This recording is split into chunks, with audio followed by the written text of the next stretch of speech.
Bonjour à toutes et à tous, c'est Gaëtan de Tradox, j'espère que vous allez bien et bienvenue pour l'avant-bourse pour cette semaine du 17 janvier 2022, la seule vidéo dont vous avez besoin pour préparer votre semaine sur les marchés boursiers. Alors avant de commencer, si ce format vous plaît et que mes plans vous permettent de faire de bons trades, je vous invite à vous abonner à la chaîne, à cliquer sur la petite cloche de notification pour ne rater aucun avant-bourse à venir, à mettre un gros like, à me dire en commentaire si vous avez un actif que vous voulez que j'analyse durant cette avant-bourse. Alors je vais commencer avec le bilan de la semaine passée. Comme vous pouvez le voir, elle était assez bonne, pas mal de verts. Ici, je vous ai mis le rapport détaillé, comme ça vous avez tous les détails. Vous avez sur quel marché j'ai pris des gains, sur quel marché j'ai le plus performé, combien de trades j'ai pris et tout, pour un total de 458 points sur la semaine. Donc c'est quand même une très bonne semaine de mon côté. Donc voilà, ça c'est pour cette semaine avec uniquement du scalping avec le plan que j'ai donné dans l'avant-bourse, et la plupart des trades ont été pris en live parce que chez Tradox, j'organise 5 live trading par semaine sur le DAX et les marchés américains. Donc si ça vous intéresse, les liens sont dans la description. On va maintenant regarder le calendrier macroéconomique, et ce qu'on peut voir, c'est que lundi c'est férié aux États-Unis parce que c'est la journée de Martin Luther King Jr. Donc ça va être très calme sur les marchés en ce début de semaine, surtout sur les marchés américains. À 11h, il y a quand même l'IPC annuel de l'Europe, ce qui peut quand même faire bouger un petit peu les marchés européens, mais ce n'est pas le plus important. Mardi, nous avons une annonce importante à 11h, l'indice You, c'est le sentiment économique de l'Allemagne, ça peut être intéressant. Mercredi, permis de construire, c'est toujours intéressant au niveau des USD à 14h30. Jeudi, nous avons le compte rendu de la politique monétaire à 13h30 de la BCE, ça peut faire bouger le marché. À 14h30, d'un point de vue USD, donc d'un point de vue US, nous avons les inscriptions hebdomadaires au chômage chez l'indice manufacturier Fed de Philadelphie, ce sont des annonces qui peuvent faire bouger le marché. À 16h, vente de logements existants, en général, ça fait pas plus bouger le marché que ça. Et les stocks de pétrole brut en ce moment, vu que c'est pas spécialement la meilleure des situations, avec le prix du pétrole qui fait monter, on a plus de 80, des gens parlent de 200 en objectif, etc. Donc cette annonce maintenant elle devient de plus en plus importante, donc à surveiller à 17h stock de pétrole brut, et vendredi rien de très important. Donc on peut le voir, c'est une semaine assez légère d'un point de vue macroéconomique, mais il faudra quand même se méfier des quelques annonces que j'ai citées et de différents éléments macroéconomiques plus globaux qui peuvent se produire, mais au niveau du calendrier, c'est tout ce qu'il y avait à dire. On attaque maintenant l'analyse sur le graphique du DAX en 4 heures. Comme d'habitude, on va faire un petit point sur la semaine passée. Donc le plan de la semaine, ce sont les zones qui étaient tracées déjà à l'écran maintenant, et comme on peut le voir, ça a très bien réagi. Il n'y a qu'à voir la perf que j'ai fait et ce que j'ai partagé en début de vidéo pour voir que ça a bien fonctionné. Comme on peut le voir, la semaine commençait aux bougies rouges ici, c'est remonté. On a fait un premier pullback sur cette zone ici. Donc déjà, ça faisait une vente gagnante. Ici, ça remontait. Hop, repullback dans l'autre sens, recassure, dans l'autre sens. Donc cette zone-là, la zone verte, elle a vraiment fonctionné dans les deux sens. Elle donnait vraiment pas mal de points parce qu'à chaque fois, ce sont des amplitudes de une petite centaine de points. Donc c'était vraiment très intéressant de travailler cette zone. Et pour cette semaine à venir, je pense qu'elle peut toujours faire zone de polarité. Là, ce que je verrais, c'est peut-être une petite droite comme ceci. Alors, elle n'est pas super précise. Globalement, j'aimerais bien avoir les 2 points bas ici, mais ici à gauche, du coup, ça fait quelque chose de très brouillon. Mais je vais quand même prendre les 2 derniers points pour avoir le marché le plus récent. Et en haut, on a un niveau de résistance. Donc, ce qui peut arriver, c'est qu'on ait un pattern de triangle ascendant, c'est-à-dire qu'on a les points bas de plus en plus haut, on a les points hauts qui sont au même endroit. Le marché évolue comme ça pour éventuellement avoir une cassure par le haut.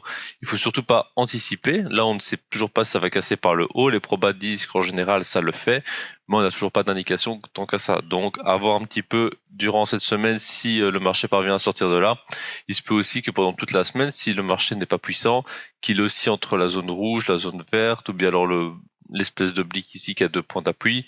Tout est possible, ou bien alors il va partir en bas, il va partir en haut. En trading, il faut toujours être ouvert d'esprit et être préparé à tous les scénarios, mais les probas nous disent que ça peut très bien faire un truc comme ceci, puis partir par le haut, et si ça casse par le bas et que ça invalide, eh bien ça sera encore plus fort, et le TP serait vers le niveau du pivot mensuel des 15 600, donc ça fait quand même quelques centaines de points, 200 points environ par le bas, donc il y a quand même moyen de faire quelque chose de très intéressant sur ce genre de trade. Donc au-delà de ça, les niveaux très importants pour moi, ça va être la zone ici, la zone des 16 050. La zone des 16 050, la zone rouge ici, pour moi, elle va vraiment être très forte, ça va être vraiment la grosse zone de résistance. La zone verte ici des 15 000 975 environ, ça va être la zone de polarité. C'est là où le marché va souvent revenir s'il prend pas de tendance. S'il commence à être un peu en phase de range d'hésitation, c'est sur cette zone qu'il va souvent revenir. Et s'il part à la baisse, pour moi, l'objectif, ça va être la zone ici au niveau du pivot mensuel des 15 600. Je pense que c'est un très bon niveau. Après, pourquoi pas si il envoie un mouvement baissier sur ce pivot mensuel comme ceci, d'aller chercher un point d'achat sur ce même niveau. Ça peut être un plan intéressant. Donc je vais vous dessiner tout ça à l'écran. Le plan haussier serait clairement la cassure de la zone rouge à l'achat, avec ou sans pullback, ça dépend un peu de votre stratégie. Moi je préfère toujours les pullbacks en général, c'est plus sécure. Ensuite à la baisse, c'est plutôt la cassure de l'oblique ou de la zone, ici la petite zone grise à 15 800, parce qu'au-delà de l'oblique, 15 800 peut bloquer parce que ça a été pas mal utilisé sur la gauche ici, comme on peut le voir. C'est quand même un très bon niveau. Pourquoi pas aller chercher le pivot mensuel et pourquoi pas acheter dessus si ça rebondit. Donc ça c'est mon plan pour le DAX. Il est assez simple, assez clair je pense. J'espère que vous allez pouvoir bien en profiter et prendre pas mal de points. En ce moment sur le DAX les Open sont pas hyper dynamiques. Les volumes sont quand même malgré tout corrects au sein de la journée. Mais les mouvements sont pas toujours hyper dynamiques, mais il sait quand même faire des mouvements de quelques points, quelques dizaines, vingtaines de points facilement. Donc il y a quand même moyen de prendre de quoi faire son beurre.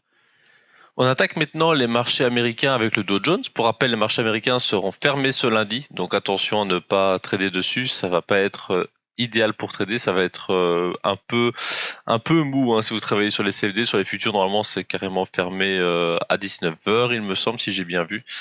Donc voilà, ça va risque d'être compliqué ce lundi. Donc attendez bien mardi avant de travailler sur les Américains, c'est plus tranquille. Au-delà de ça, sur l'analyse technique, on voit qu'on a un espèce de range ici, mais il monte quand même. C'est pas super évident de tracer une oblique parce que les mouvements sont trop rapprochés. Du coup, si je fais ça, voilà, on a peut-être 3 points d'accroche sur le dernier mouvement, donc ça peut être intéressant. Mais là, ce qui va surtout m'intéresser, c'est que le marché, il va monter de façon générale. Donc là, on voit que ça monte, on voit que globalement ça monte, et on voit qu'ici, il tente un bottom. Il retente un double bottom, donc en général un double bottom dans un contexte légèrement haussier c'est pas idéal, mais vu qu'il touche l'oblique, vu qu'il touche des niveaux au niveau du pivot mensuel, etc. Donc vu qu'il y a quelque chose en appui, eh bien il peut très bien partir en haut, prendre appui et casser. Quand j'ai mis le plus haut historique en H4 ici, c'était l'ancien plus haut historique, maintenant il en a fait un nouveau, donc je vais l'effacer et le nouveau plus haut historique, on va le déplacer sur le nouveau niveau, c'est-à-dire ici au-dessus. Voilà, comme ça on est à jour. Donc là, pour résumer un petit peu mon plan sur le Dow Jones, ce serait le plan acheteur, ce serait la cassure pullback sur ce niveau des 34 480, 36 500. Pour moi, c'est très intéressant. Le plan vendeur, lui, ce serait peut-être un short sur le plus haut historique. Ça peut faire une espèce de double top comme ceci.